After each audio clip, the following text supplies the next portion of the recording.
this is how Socrates summarized Athanasius's restoration. He says, quote, "There each bishop from the East laid his case before Julius, Bishop of Rome, who sent them back again into the East, restoring them to their respective sees by virtue of his letters, in the exercise of the Church of Rome's particular privilege, and at the same time in the liberty of that prerogative, sharply rebuking those by whom they had been deposed." Yeah. Close quote. Hold on a second. So before we were hearing that Rome's locked down to Rome. Alexandria is locked down to the provinces under Alexandria. No. Antioch's locked down to those seas. And what we this have is here, this is I'm sorry, this is ridiculous. By saying that somebody has a local jurisdiction, that does not mean that people don't make appeals to outside of those jurisdictions. This is common in the history of the church. This is well known. Okay, well, but let me go on. I'll give you a Sozomen's understanding here. He says, so the Roman bishop, on learning the accusations against each individual and on finding that they held the same sentiments about the Nicene dogmas, admitted them to communion as of like orthodoxy, and as the case for all was fitting to the dignity of his see. Mm-hmm. As the case for all was fitting to the dignity of his see, he restored them all to their own churches. Now, we know that this was an exercise of jurisdiction. How? Because the Eusebian bishops wrote back and said, you can't do that. And they cited the canons of Nicaea to try and show that Pope Julius could not do that. So we have a few options here. We could say, yeah, this is just, Rome's just one of those Orthodox sees that, they were like the Mike Tyson of the time, and they had really good influence, and we could get there and we get them to write a letter and we can go back to the East and Or there's some legal right here that's being appealed to that has prior precedent. Yeah, Eric, the legal right is what comes out of the synods and the honor that's given to the first see. If you are familiar, for example, what synod gave this to the Roman see? No, I'm saying that over time, that understanding is given to the first see, right? Right, but we're talking about this at this moment in time. Which the Appellate structure is fine. I've never heard an Orthodox person disagree with that idea. Let me give you an example from Orthodox ecclesiology, right? So in the Russian Orthodox Church in America, we have the first hierarch, right? His name is Metropolitan Hilarion. He's the first hierarch of the Russian Orthodox Church outside of Russia and in North America, right? So if there was an issue, he has a place of venerated authority, right? But he has no more bishopric than anybody else. But he does have a position of first hierarch, and it is a venerated thing. It is a powerful position. And in the same way, the Patriarch of Moscow has a very powerful position. But at the same time, that doesn't mean that outside of the norms of canon law, that he operates in some kind of special de vino. It's custom, right? That's what not Canon 6 of Nicaea appeals to, is custom. It's not an appellate to what is de vine, in our view, right? So absolutely, there is a long history of Rome being Orthodox, and nobody denies that. I mean, I'm very thankful that St. Maximus can appeal to Rome, that St. Athanasius can appeal to Rome. But if you read the letters of St. Athanasius, you will see many instances where appeals and issues are made to him as the Pope of Alexandria. That was his title. That's still a title of the Alexandrian Patriarchate, because the ecumenical councils gave the Alexandrian Patriarchate the title Pope. And in the same way, that's our view of the Roman system in the placement of the councils, is that it did occupy the first place, because nobody denies that Peter occupies the first place. But here's the thing. occupying the first place and having a canonical appellate system in no way, in our view, justifies the later accruing and evolution to where he alone sits in judgment upon all theological matters and make pronouncements ex cathedra, and he alone is given the charism of infallibility. That's the problem here, is that you can say all of these things that we would agree with, and you can try to reinterpret them. But I would just say, even Ratzinger in Introduction to Christianity, he says very clearly that there needs to be a tempering of the view of Vatican I, because the Orthodox perspective on synodal government was the perspective of the church in the first millennium. Ratzinger admits that in Introduction to Christianity, the supposed bastion of conservative. Yes, he does. He absolutely does. That's exactly what he says. Why did the bishops in Chalcedon feel they needed to judge Theodoret if Leo had already reinstated him? Well, they didn't recognize Roman jurisdiction in the eastern provinces. So Leo's reinstating for them was not decisive. A decision has to be made in the east. Do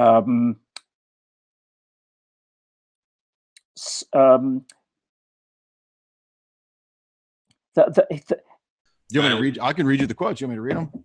Well, we can get to that. I wrote a whole article on that, but I'd like to get back to what I was saying here with the Council of Nicaea. Okay, but see, what I want to show is that throughout the discussion that I've heard, I've listened to the whole show, what you've done is essentially read back into these ancient statements, the Vatican I view, but you've also admitted that there's this evolution of dogma. And so just as there's an evolution of dogma that you admit about baptism of desire, backing up the idea that the Pope can now pray in the mosque and whatnot, or that people can be saved in other religions, in the same way, we are saying there's an evolution of dogma when it comes to the idea of the first see. Look at the way Catholic apologists will cite Irenaeus when he talks about why the Rome is the first see. He says because it's Peter and Paul. He doesn't mention anything about a special promise to Peter. He doesn't mention anything about infallibility. He says it's the doubly apostolic see, Peter and Paul. That's why every Orthodox icon has Peter and Paul holding the church, right? Because I get annoyed too when I hear papal apologists appealing to Irenaeus. But I'm going back to this issue about Canon 6, because the claim was that this shows that there was limited jurisdictions. Correct. But I'm bringing to the table some alternative information here that kind of takes away from it subtracts from your argument. Because again, we don't have a problem with the appellate structure. So if extenuating circumstances were such that my entire jurisdiction, this could even happen now. Like, let's say that my entire area of Orthodoxy, say they believed in, I don't know, they adopted Arianism. Let's say that all the Orthodox around me adopted Arianism, and I went to and appealed to the first hierarch of the Russian Orthodox Church in America, Metropolitan Hilarion. Let's say he adopted Arianism for the sake of argument. Now he hasn't, but let's say he had. I could then, if he adopted Arianism, I could appeal elsewhere outside of him to a more respected metropolitan area. And that's what we see in that structure that develops in the councils of the metropolitans, the pentarchy as it's called. They're interchangeable. People come and they go in this pentarchy. There's nothing magical about pentarchy, but eventually they become kind of normative. Then you get later patriarchates added, like Moscow, right? So there's nothing. We don't believe that what happens in ecumenical councils or in canon law, even though it's normative, it's not necessarily divine. It's not necessarily divine law, because it's a little more flexible in church history. You have to do the principle of economia, right? And I think Roman Catholic canon law, people would admit that there's such a thing as economia, where local bishops have to make a decision about how to receive converts in XYZ circumstances, right? So that's economia. So there's a little more flexibility when it comes to canon law, whereas if it's divine law, and certainly canon law reflects divine law, but when it's divine law, you can't be flexible, right? Like, we can't change moral law and say, oh, well, now, homosexuality is of God, right? And then like 50 years ago, it wasn't. Although, again, I'm not trying to be mean here, but, but Francis has literally just said this. He just said 50 years ago, the death penalty was moral. We now no longer understand that to be the case. So again, there's this constant innovating and kind of evolving is the whole point. So let me get a chance to say something here. Maybe I could reframe this response to you, Jay. I can be an Eastern Orthodox Christian and deny your argument on Canon 6. Does that make sense? I mean, I suppose hypothetically you could, but because the reason why is because you just spent 5 minutes conceding what I've been saying here. No. That the Roman See had a universal appellate jurisdiction. No. Any of the important sees could be appealed to. For example, Athanasius gets appealed to at times, right? And if he gets persecuted, where's he going to appeal? He's going to appeal to the first see, right? But being, hold on, let me go ahead and continue. Listen, being the first in the appellate structure does not equate to universal jurisdiction in terms of infallibility. Now, if the church is in a crisis situation and you have, like in the Arian crisis, only a handful of bishops that are Orthodox, it absolutely makes sense why you would have the, there's even a term, what's the term in Roman Canon Law, where in extremis, right? You could have an in extremis situation, which was not the norm, because actually the ancient canons say that you have to have multiple bishops present from the local metropolitan to ordain any new bishop, right? By the way, why did all that change after the second millennium, and now only the Pope ordains the bishops, right? So obviously there's a change in the view, because prior to that, the ancient canons do not say the Pope confirms every bishopric in the world. Right. So yeah, let me get some space here, though. You know, you talked about the appellate structure of the Orthodox Church. That's all I would have to appeal to in order to show that your argument on Canon 6 is wrong. No, you have no argument on Canon 6 because you admit that there's nothing there except, oh, wait, it's not actually mentioned, it's just assumed. And let me show you that this guy who was at the council later in the extreme situation with the Arians did X, Y, Z. No, it's not there in the canon at all, because well, not how the church viewed that. But this is what the listeners have. The listeners. No, listen. Appellate structure to how are we going to have an exchange here if you're? It doesn't prove universal jurisdiction and infallibility. Yeah, I got to have some space here to talk, Michael. Yeah, go ahead. Jump in here, Eric. Okay, so at the Council of Sardica, this is what the bishop fathers said. They said, quote, "For this will seem to be most good and very proper, if to the head, that is, to the See of Peter, the bishops of the Lord shall refer from all the provinces of the world."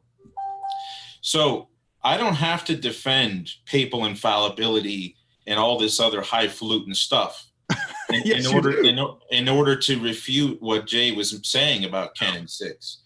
The argument that Jay was making about Canon 6 is that there's only limited jurisdictions. The text is in his article there. And yet what we see admitted 15 years later is a universal appellate jurisdiction. And it's stated in Canon 3, Canon 4, and Canon 5 of Sardica. Any bishop anywhere in the world can appeal. You just ignored the entire argument that I made. If I appealed to the first hierarch of Rocor, that doesn't mean that he has jurisdiction over all of America because he's called the first hierarch. No, go ahead and respond. Yeah, you can appeal. Whoever you appeal to at the highest level has an appellate jurisdiction. Correct. Yes. So that's what I'm saying here. That's not infallibility. But my argument was the table set here for this evening was not papal infallibility. That is bound up with the doctrine. You have to defend that at Canon 6 of Nicaea. No, we can get to papal infallibility, but I would never go to where I'm going to in order to prove that. Obviously not, because it's not there. I agree. I agree. So you agree it's not there. So papal infallibility involves? No. In the survived data of the Council of Nicaea, there's no evidence of papal infallibility. So there's no evidence of iconography. There's no evidence of the essence and energy distinction. No, you're wrong. See what I'm saying? So you don't know about the essence and energy distinction in that regard. Have you read Dionysius? What I'm saying here is I'm using a certain circumscribed amount of data to argue that your argument about the limitation of Rome's jurisdiction is wrong. I'm not arguing for papal infallibility. I'm not That is part of the argument, even though all I would have to do is appeal to what you just said. No, you have for your argument. Listen, for your argument to hold, Eastern Orthodox Church you just ignore the argument and restate the position. The patriarchal structure of receiving appeals is all I would have to appeal to. In order to show it refutes you. Rome at the time could hear appeals from anywhere else in the world, and all of the patriarchates could. No. Yes, they could. Yes, they could. Athanasius heard appeals.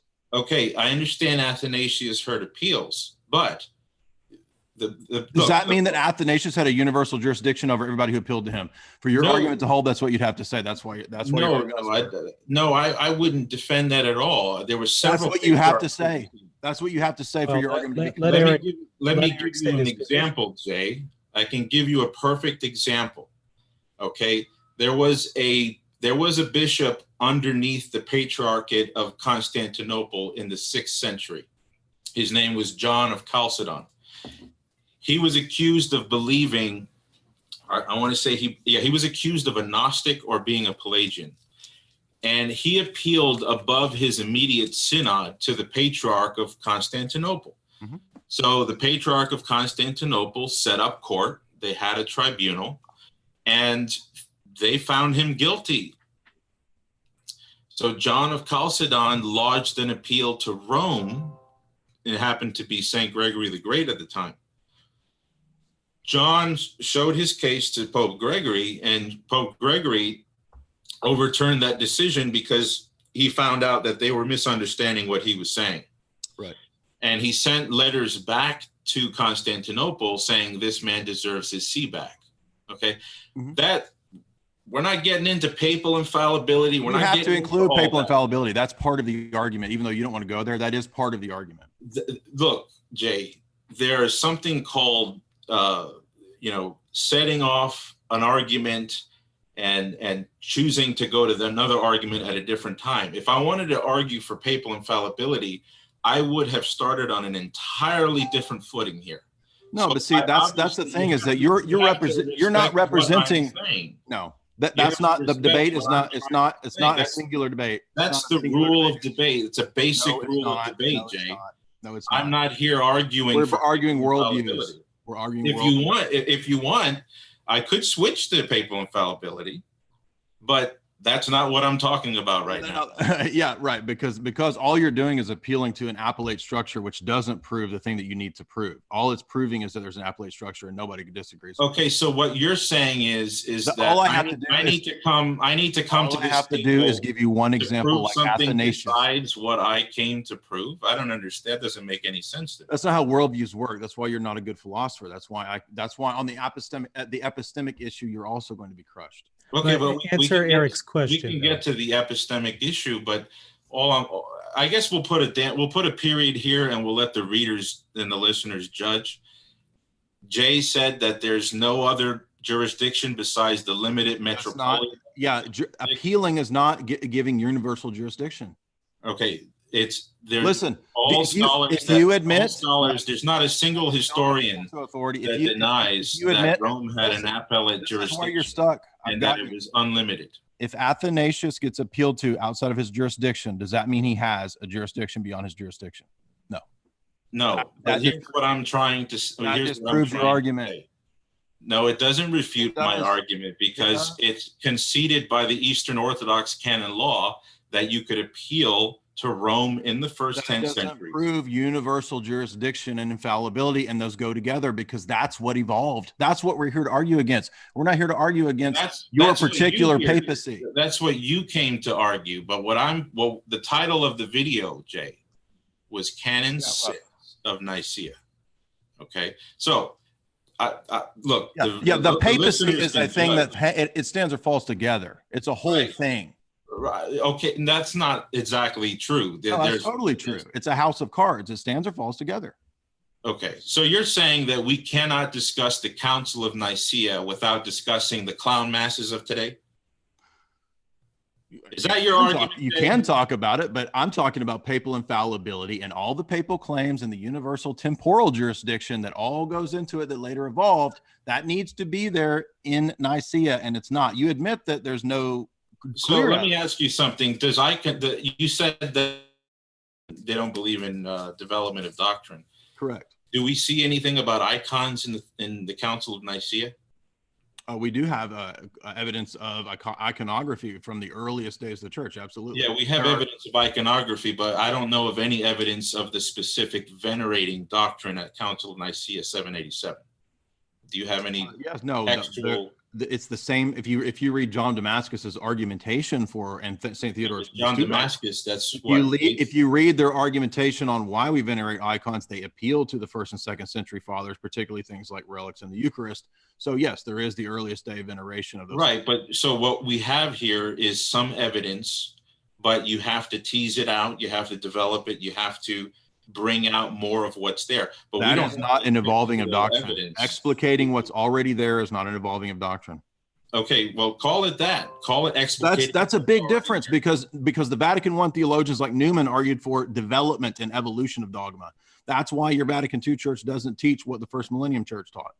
Okay, but despite what you say, all of the scholars are in agreement. What I say, all the scholars. Does the Pope pray in Mecca or towards Mecca in the Blue Mosque? What scholar are you referring to that can tell you that I don't have the bishops of the 2nd, 3rd, and 4th century were teaching the doctrine of Nicaea too? I don't have to appeal because I've actually read those fathers. I don't have to appeal to scholars. I can tell you about the way that the early fathers talked about the relics, the way they talked about the bones of the saints, the way they talked about the Eucharist, the way they talked about all of those principles that went into the worship and liturgy of the church. We have liturgies from those days.